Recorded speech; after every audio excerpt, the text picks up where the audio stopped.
Alhamdulillah wassalatu wassalamu ala Rasulillah wa ala alihi wa sahbihi wa mawalah wa la hawla wa la quwata illa billahi wa ba'du.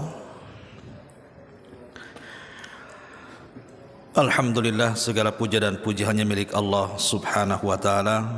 Salawat dan juga salam kita hadiahkan kepada Rasul kita Nabi besar Muhammad sallallahu alaihi wa ala alihi wasallam.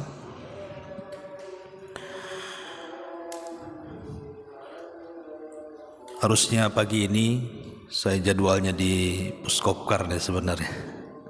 Cuman kondisi masih kurang fit. Kita alihkan jadwalnya di masjid di Daula Ilmi.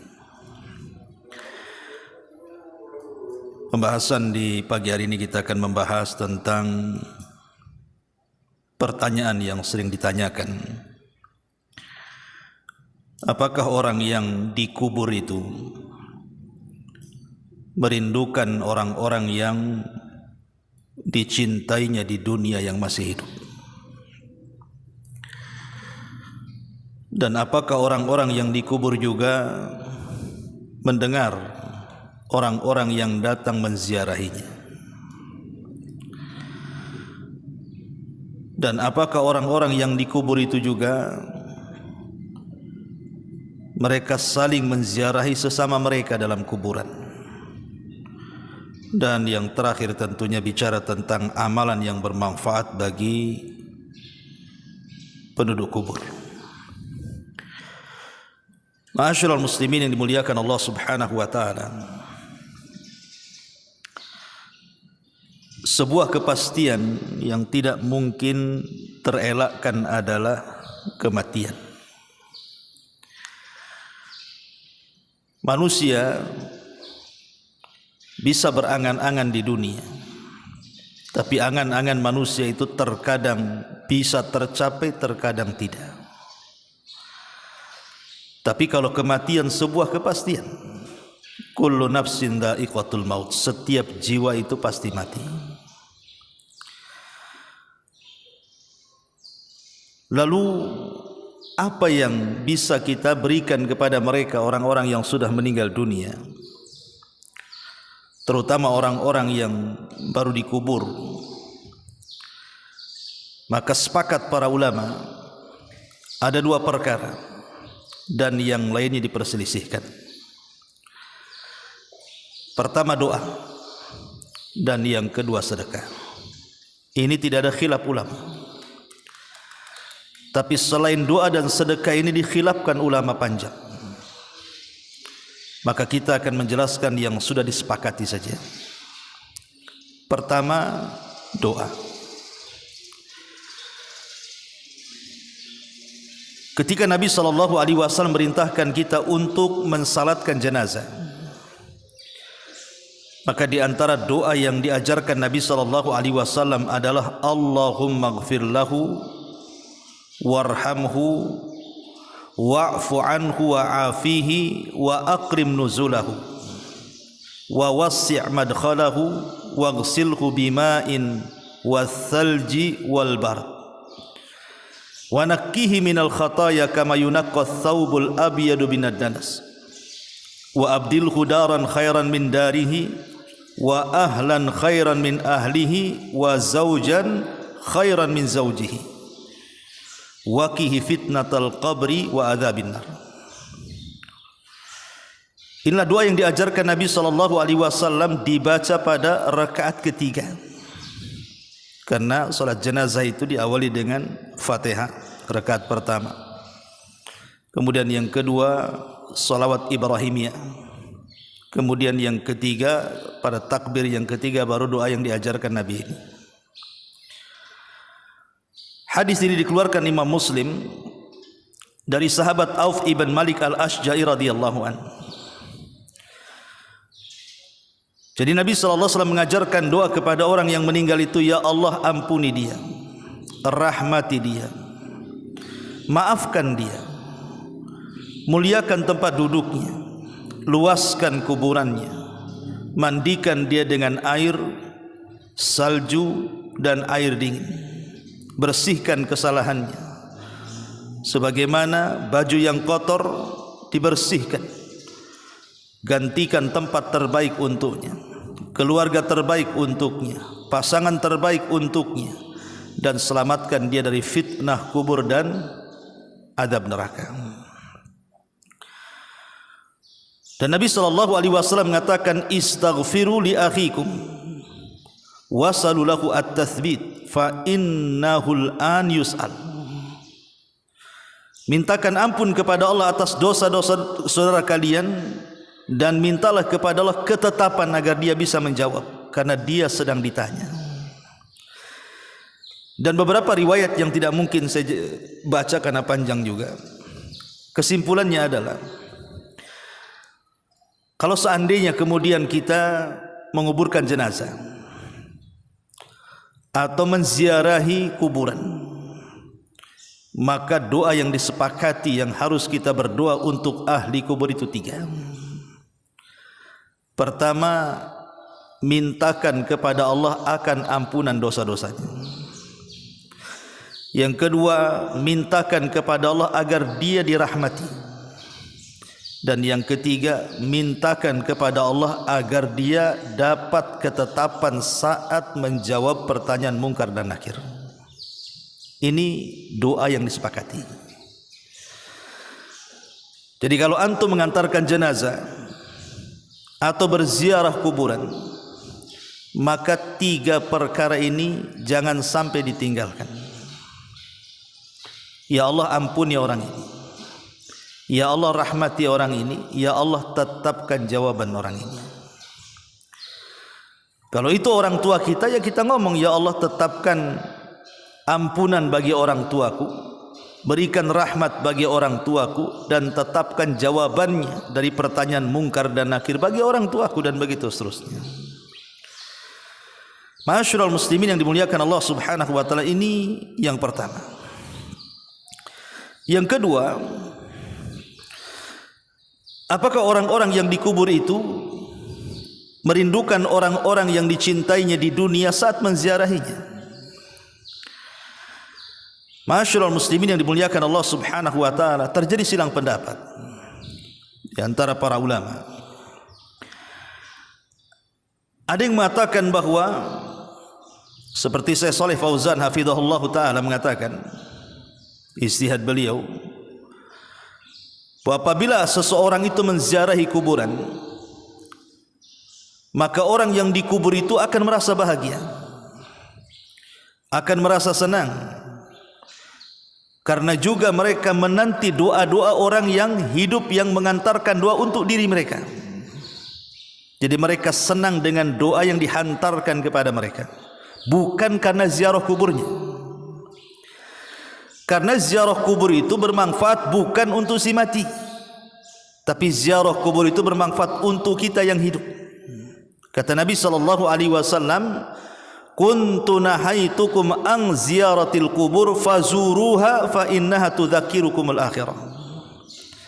Kata Nabi SAW, dulu aku larang kalian ziarah kubur, sekarang ku perintahkan kalian ziarah kubur, karena dengan ziarah itu mengingatkan kalian dengan kematian. Jadi ziarah kubur itu manfaat untuk kita yang berziarah, mengingat akhirat, mengingat kematian, melembutkan hati, dan begitu seterusnya. Adapun yang dimaksud doa, itulah yang ditunggu-tunggu orang yang ada di kubur itu. Jadi para penziarah yang datang ke kuburan itu, yang ditunggu oleh mereka adalah doa. Mereka sangat senang dengan doa yang kita hantarkan kepada mereka. Doa apa ya? Doa tadi, minta kepada Allah agar Allah mengampuni dosanya, minta kepada agar Allah merahmati dirinya, dan minta kepada Allah agar dia diberikan ketetapan dalam jawabannya. Ma'asyiral muslimin yang dimuliakan Allah Subhanahu wa taala, kemudian timbul pertanyaan, walaupun ini sekali lagi ijtihadnya Syekh Shalih Fauzan hafizahullah taala, karena Syekh bin Baz rahimahullah taala ketika ditanya soal ini, dia mengatakan Allahu a'lam. Kita tidak bisa mengatakan tidak juga mengatakan iya. Beliau tawakuf. Ini perkara gaib sampai datang dalil. Termasuk juga perkara apakah orang yang ada di kubur itu mendengar. Maka ada yang mengatakan bahwa orang yang ada di kubur itu tidak mendengar apapun yang kita bicarakan di atas kubur. Orang yang mengatakan seperti ini berpendapat dengan surah Fatir ayat 22, di mana Allah mengatakan wa ma anta bimusmi'in man fil kubur, bahwa engkau wahai Muhammad tidak mungkin memperdengarkan orang-orang yang ada di kubur. Dan juga Allah mengatakan dalam surah An-Naml ayat 80, innaka la tusmi'ul mauta, engkau tidak bisa memperdengarkan orang yang sudah mati. Karena orang yang sudah mati itu terputus amalannya. Apalagi kemudian dia disibukkan dengan nikmat kubur atau azab kubur, disibukkan dengan taman-taman sorga atau hufratun min hufarin nar, lubang dari lubang-lubang neraka, sehingga mereka sibuk tidak mungkin mendengar apapun yang kita bicarakan. Tapi ada juga yang mengatakan mereka mendengar. Dalilnya adalah ketika Nabi SAW setelah perang Badar, kita tahu bahwa jasad-jasad Abu Jahal, Rabi'ah, Syaibah, Umayyah itu diletakkan di lubang yang ada di Badar. Jadi jasad-jasad itu, bangkai-bangkai Abu Jahal itu.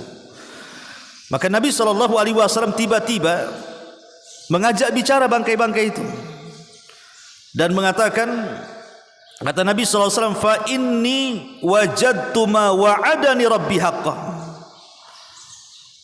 sesungguhnya aku, kata Nabi, sudah mendapatkan apa yang Allah janjikan kepadaku. Fahal wajadtum ma wa'ada rabbukum haqqan, apakah kalian juga sama? Maka ketika itu Umar bin Khattab radhiyallahu anhu mengatakan, ya Rasulullah, kenapa kau bicara dengan orang mati? Katanya, mereka sudah mati, kenapa kau bicara dengan mereka? Maka Nabi SAW mengatakan, ma antum bi asma'a lima aqulu minhum walakinnakum la yastati'una an yujibu. Kalian tidak lebih mendengar dari aku kepada mereka, tapi mereka tidak sanggup menjawab. Mereka dengar tapi tidak bisa menjawab, gitu maksudnya. Dari hadis ini sebagian mengatakan orang-orang yang dikubur itu mendengar karena Rasul bicara masalahnya, cuma mereka tak bisa jawab. Tetapi sebagian ulama membantah bahwa hadis ini bukan menunjukkan orang yang ada di kubur itu mendengar, karena hadis ini bicara khususiyah Nabi, kekhususan Nabi saja. Sebagaimana ketika Nabi SAW lewat di dua kuburan yang disiksa, kemudian Nabi SAW membelah pelepah kurma, kemudian menancap di salah satu dari keduanya. Selama masih kering, kata Rasul, maka ini bisa meringankan azabnya. Ini khususnya Nabi mendengar orang yang diazab. Sama juga di sini. Adapun kemudian berdalil dengan bahwa orang-orang yang dikubur itu mendengar suara terompah, kan ada hadis yang mengatakan, Nabi SAW mengatakan, innal mayyit idza wudi'a fi qabrihi innahu la yasma'u hafqani alihim idan sarafu. Jadi si mayat itu apabila dikubur, maka mereka mendengar suara terompah orang yang mengantarnya. Sebagian mengatakan, lihat, mereka mendengar, karena Rasul mengatakan mendengar.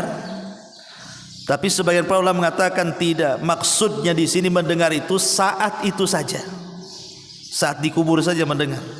Apakah mendengar terus setiap ada orang yang ziarah kubur? Tidak, karena konteks hadis ini adalah saat penguburan. Jadi saat kemudian si mayat itu dikubur, kemudian para pelayat dan pengantar itu pulang, disitulah dia mendengar suara terompah sandal yang semakin jauh meninggalkannya. Karena tidak ada dalil yang mengatakan bahwa dia mendengar seterusnya. Ini juga bantahan bagi orang yang berpendapat bahwa si mayat itu mendengar. Kesimpulannya wallahu a'lam, karena ini perkara gaib, kita tidak bisa menetapkan mendengar atau tidak mendengar. Tetapi secara dalil kita hanya bisa menetapkan perkara ini lewat dalil yang sahih. Seperti mamanya ketika si mayat dihantar ke kuburan, maka kemudian mereka akan berteriak-teriak dan mengatakan kalau dia orang baik, qaddimuni qaddimuni, segerakan aku, segerakan aku. Tapi kalau dia tidak baik, orang jahat, maka dia mengatakan ya wailaha ila aina tadhhabuna biha, hendak kau bawa kemana aku, katanya. Artinya dia kan merasakan tuh, tapi merasakannya saat itu saja, saat ketika diantar jenazahnya. Termasuk juga mendengar suara trompa. Adapun kemudian hadis yang mengatakan apakah kemudian orang yang datang berziarah kemudian mengucapkan salam, mereka mendengar dan menjawab salam, berdalil dengan hadis Nabi SAW, fa innaha turaddu alayya ruhi hatta arudda alaihi salam. Jadi apabila kita mengucapkan salawat kepada Rasul, maka Nabi SAW akan menjawab dalam kuburannya salam yang disampaikan malaikat kepadanya. Tapi ini juga, kalaupun sahih hadis ini, kata para ulama, ini khususiyah Nabi, bukan untuk yang lainnya. Tapi yang jelas bahwa karena ini perkara gaib, ada yang berpendapat mereka mendengar, ada yang berpendapat mereka tidak mendengar, maka kita katakan wallahu a'lam. Kita hanya menetapkan yang ditetapkan dalil, dan kita tidak menetapkan yang tidak ditetapkan dalil. Walaupun sekali lagi banyak ijtihad para ulama bahwa mereka mendengar, seperti Ibnu Taimiyah, kemudian juga muridnya Imam Ibnul Qayyim rahimahullahu taala, mereka mengatakan mendengar. Ya. Ma'asyiral muslimin yang dimuliakan Allah Subhanahu wa taala. Taib. Pertanyaan berikutnya, apakah juga si mayat tersiksa hatinya karena niyahahnya orang-orang yang ada di atas kuburan? Pemanya ada keluarga si mayat itu menampar-nampar pipi, merobek-robek pakaian, memotong-motong rambut, berguling-guling, berteriak-teriak ala jahiliyah. Ini kan niyahan namanya, seolah menolak takdir. Karena ada hadis Nabi SAW mengatakan, innal mayyit la yu'adzab bibukai ahli alaihi, sesungguhnya si mayat itu akan terazab dengan tangisan orang yang hidup. Al-Imam Ibnu Utsaimin rahimahullahu taala, dia mengatakan bahwa hadis ini, apakah yang dimaksud diazab di sini? Apa maksudnya diazab? Sebagian para ulama mengatakan dia diazab karena sebelum matinya dia tidak berwasiat. Pamannya, kalau saya berwasiat kepada keluarga saya, nanti kalau saya mati jangan kalian tangisi ya. Kemudian saya mati, kemudian dia menangisi saya, maka kita tidak akan terpengaruh dengan tangisannya. Tapi kalau seandainya sebelum mati dia tidak berwasiat seperti itu, kemudian keluarga si mayat menangis sejadi-jadinya, itulah yang kemudian diazab. Ada sebagian ulama yang mengatakan seperti itu, karena wasiat gitu ya, tidak diberitahu duluan kalau dia mati jangan lakukan seperti itu. Tapi kata Syekh Utsaimin rahimahullahu taala, itu hanya sekedar pendapat saja. Tapi zahir hadis ini bahwa si mayat itu diazab, tapi beliau mengatakan diazab bukan berarti diazab fisiknya, bukan. Karena tidak mungkin dosa orang lain dipikul orang lain, kan begitu. Tapi yang dimaksud diazab di sini bukan azab fisik, tapi diazab di sini maksudnya hatinya itu merasa tersiksa. Seperti umpamanya seseorang yang safar. Apa kata Nabi SAW? Safar itu qit'atun minal adab. Antum safar, kata Rasul, safar itu potongan dari adab. Apakah ketika antum safar antum diadab? Tidak kan? Cuman orang safar itu tidak enak. Orang safar itu walaupun tidak ngapa-ngapain, capek, lelah, letih, kan begitu ya. Maka yang dimaksud diadab di kuburannya karena niyah orang hidup itu bukan diadab fisik, tetapi hatinya merasa sedih. Itu yang disebutkan oleh beliau Al-Imam Ibnu Utsaimin rahimahullahu taala. Kemudian juga masalah yang lain, apakah orang-orang yang ada di kuburan itu mereka saling menziarahi satu dengan yang lainnya? Pamannya, orang tuanya meninggal duluan, kemudian anaknya menyusul. Apakah di kuburan kemudian anaknya bisa menziarahi orang tuanya atau sebaliknya? Di sini pun terjadi silang pendapat. Al-Imam Ibnul Qayyim rahimahullahu taala dalam kitabnya Ar-Ruh mengatakan ya, bahwa orang-orang yang ada di kuburan itu saling menziarahi selama mereka mukmin.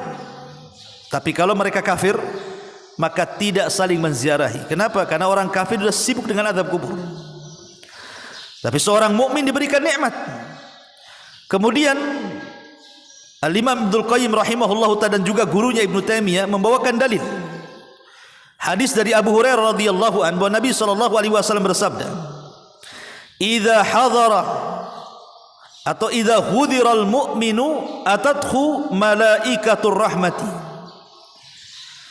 bi jarirati bayda fayaqulun ukhruji radiyatan mardiyah anki ila rauhillah wa raihani wa rabbun ghairi ghadban fatakhruju ka'atya birihil miski hatta annahu la yunawiluhu ba'duhum ba'dah hatta ya'tuna bihi babas sama' fayaquluna ma atyaba hadhihi ar-rih allati ja'atkum minal ardi faya'tuna bihi arwahul mu'minin falahum ashaddu farahan bihi min ahadikum bighaibihi yaqdamu alaihi." Ketika seorang mukmin mendekati ajalnya, para malaikat rahmat datang menemuinya dengan membawa kain sutra berwarna putih. Mereka berkata, "Keluarlah engkau sebagai ruh yang diridhoi dan menuju kepada rahmat Allah dengan bau yang harum dan tidak dimurkai Allah." Lalu ruh tersebut keluar dan mengeluarkan bau misik yang paling harum. Sampai-sampai para malaikat berebut satu dengan yang lainnya untuk mendapatkannya. Kemudian mereka pun membawanya sampai ke pintu langit pertama. Lalu penduduk langit pun berkata, "Betapa harumnya ruh yang kalian bawa ini dari bumi." Lalu para malaikat pun mendatangi ruh kaum mukminin yang lain. Ruh kaum mukminin bergembira dengan kedatangan ruh tersebut dengan kegembiraan yang melebihi kegembiraan ketika bertemu orang yang lama tidak berjumpa. Syahidnya yang terakhir ini. Kata Imam Ibnul Qayyim, lihat, orang-orang yang beriman mereka bergembira dengan kedatangan tamu yang baru. Bahkan juga dinukilkan oleh Imam As-Suyuti rahimahullahu ta'ala perkataan ulama-ulama salaf seperti Sa'id bin Zubair, dia mengatakan, "Idza matal mayyit istaqbalahu waladuhu kama yastaqbil al-ghaib." Apabila orang itu meninggal dan anaknya juga sudah meninggal, maka anak dan bapa akan berjumpa dan sangat merindukan seperti orang yang tidak pernah berjumpa kemudian berjumpa. Dan juga perkataan yang sama juga disebutkan oleh Thabit Al-Bunani dan juga Sufyan Ats-Tsauri rahimahullahu ta'ala. Intinya mereka saling menziarahi satu dengan yang lainnya. Ini satu pendapat dari Syekhul Islam Ibn Taimiyah, kemudian juga muridnya Imam Ibnul Qayyim, dikuatkan oleh Imam Suyuti dan ulama-ulama yang lainnya. Tapi sebagian ulama mengatakan tidak, karena riwayat tentang ziarah menziarah itu tidak ada yang kuat. Tidak ada yang kuat katanya. Seperti Syekh Sulaiman Ar-Rahaili hafizahullah ta'ala mengatakan tidak ada. Kemudian juga Utsman Al-Khamis hafizahullah ta'ala juga mengatakan hadisnya lemah. Karena mereka disibukkan dengan perkara-perkara yang sudah jelas. Kalau dia orang yang beriman, berarti sibuk dengan nikmat kubur. Kalau dia orang kafir, maka sibuk dengan azab kubur. Tidak mungkin mereka saling menziarahi. Tapi sekali lagi ini perkara ijtihad ulama. Kita tidak bisa menetapkan ziarah ataupun tidak ziarah. Karena ini perkara gaib masalahnya, kawan. Ya. Perkara gaib ini harus berdasarkan dalil yang jelas. Karena juga para ulama ada yang mengatakan berziarah, ada yang mengatakan tidak berziarah. Dan mereka ulama-ulama besar seperti Syekhul Islam bin Taimiyah, Imam Ibnul Qayyim rahimahullahu taala, Imam Suyuti dan begitu seterusnya. Intinya bahwa wallahu a'lam, ini perkara gaib. Mereka bisa mendengar, mereka juga mungkin berpendapat ulama yang lain tidak mendengar. Mereka bisa berziarah dengan satu dengan yang lainnya khusus bagi orang-orang yang beriman, ataupun sebagian mengatakan tidak ada ziarah di situ. Wallahu a'lam tawakuf. Ya, tapi yang jelas bahwa kita beriman kepada Allah Subhanahu wa taala bahwa ada alam yang disebut dengan barzakh. Alam kubur yang memisahkan antara alam dunia dengan alam kuburan. Tapi yang sangat ditekankan adalah bukan permasalahan ini, tapi apa amalan-amalan yang bisa kita berikan kepada mereka. Ma'asyiral muslimin yang dimuliakan Allah Azza wa Jalla, ada 4 perkara yang sangat bermanfaat bagi si mayat. Pertama, berdoalah kepada Allah Subhanahu wa taala dengan doa istighfar, karena istighfar ini manfaat bagi si mayat. Disebutkan dalam sebuah hadis, innar rajula la turfa darajatuhu fil jannah. Ada seorang yang diangkat derajatnya di surga tinggi-tinggi, padahal amalnya sedikit, tapi bisa diangkat derajatnya tinggi-tinggi. Kemudian dikatakan, ya Rabb, aku tidak banyak beramal, kenapa kau tempatkan aku di tempat yang paling tinggi? Maka Nabi SAW terus menjelaskan dalam hadis ini, fayuqalu bistighfari waladika laka. Itu karena istighfar anakmu kepadamu. Lihat bagaimana dengan istighfar anak itu bisa mengangkat derajat kita di sisi Allah Subhanahu wa taala. Maka perbanyaklah istighfar. Kemudian yang kedua, as-sadaqatu, sedekah. Berdasarkan hadis Aisyah radhiyallahu anha, seorang laki-laki datang kepada Nabi sallallahu alaihi wasallam dan mengatakan, "Inna ummi uftutilat nafsuha." Sesungguhnya ibuku meninggal mendadak, katanya. "Wa adhunnuha law takallamat tasaddaqat." Dan kalau dia ada kesempatan bicara, tentu dia akan bersedekah, tapi keburu meninggal mendadak. "Fahallaha ajrun in tasaddaqtu anha?" Apakah aku dapat pahala kalau aku bersedekah untuk ibuku? Maka Rasul mengatakan, "Na'am." Iya, hadis ini dikeluarkan Imam Bukhari. Jadi kalau kita ingin atau sayang dengan keluarga kita yang sudah meninggal dan ingin menyelamatkan mereka, maka rajin-rajinlah bersedekah. Niatkan pahalanya untuk orang-orang yang sudah meninggal. Ini yang kedua. Yang ketiga, menghajikan dan mengumrohkan. Menghajikan dan mengumrohkan. Setelah orang yang menghajikan dan mengumrohkan haji dan umroh, baru menghajikan dan mengumrohkan orang lain. Walaupun ini terjadi silang pendapat, ya, ada yang mengatakan tidak sampai, ada yang mengatakan sampai. Tetapi karena ada riwayat yang mengatakan tentang masalah ini, seperti hadis Abdullah ibn Buraidah dari bapaknya radhiyallahu an, dia mengatakan, "Bainama ana jalisun inda Rasulillah sallallahu alaihi wasallam," ketika aku duduk di samping Nabi sallallahu alaihi wasallam, "id atathu imra'atun," tiba-tiba datang seorang wanita, faqalat, dan dia mengatakan, "Inni tasaddaqtu ala ummi," saya ingin sedekah untuk ibuku. Maka kemudian Nabi sallallahu alaihi wasallam mengatakan, "Wajaba ajruki wa raddah alaikil mirath." Kemudian dia mengatakan, maka pahalamu akan sampai. Pahalamu akan sampai kepada ibumu. Kemudian dia mengatakan, "Ya Rasulullah, innahu kana 'alaiha saumu syahrin." Dia punya hutang puasa 1 bulan tuh. "Afa asumu anha?" Apakah harus aku berpuasa untuk ibuku? Kata Rasul, "Sumi anha," puasa untuknya, karena itu hutang. Kemudian dia mengatakan, "Innaha lam tahuj," dia belum haji ya Rasulullah. Apa ahujju anha, apakah aku boleh menghajikan? Maka Rasul mengatakan, "Hujji anha," hajikan untuk dia. Hadis ini keluarkan Imam Muslim. Artinya kalau seandainya kita menghajikan atau mengumrohkan setelah kita haji dan umroh, itu akan sampai pahalanya untuk orang tua kita. Ini yang ketiga. Yang keempat adalah qadha'u nadrihi. Kalau memang orang tua kita punya wasiat, punya nazar, punya keinginan, maka sampaikanlah wasiat itu, laksanakan wasiat itu, karena wasiat itu akan sampai kepadanya. Fa innallaha ahaqqu bil wafa. Allah lebih berhak untuk dibayar wasiat dan hutang-hutang orang tua. Dan banyak pembahasan ini ma'asyiral muslimin yang dimuliakan Allah Subhanahu wa taala, tapi yang jelas bahwa inilah amalan-amalan yang sangat bermanfaat untuk orang yang sudah meninggal. Mudah-mudahan ada manfaatnya. Subhanaka bihamdika asyhadu an la ilaha illa anta astaghfiruka wa atubu ilaik. Allahu ta'ala alam. Assalamualaikum warahmatullahi wabarakatuh.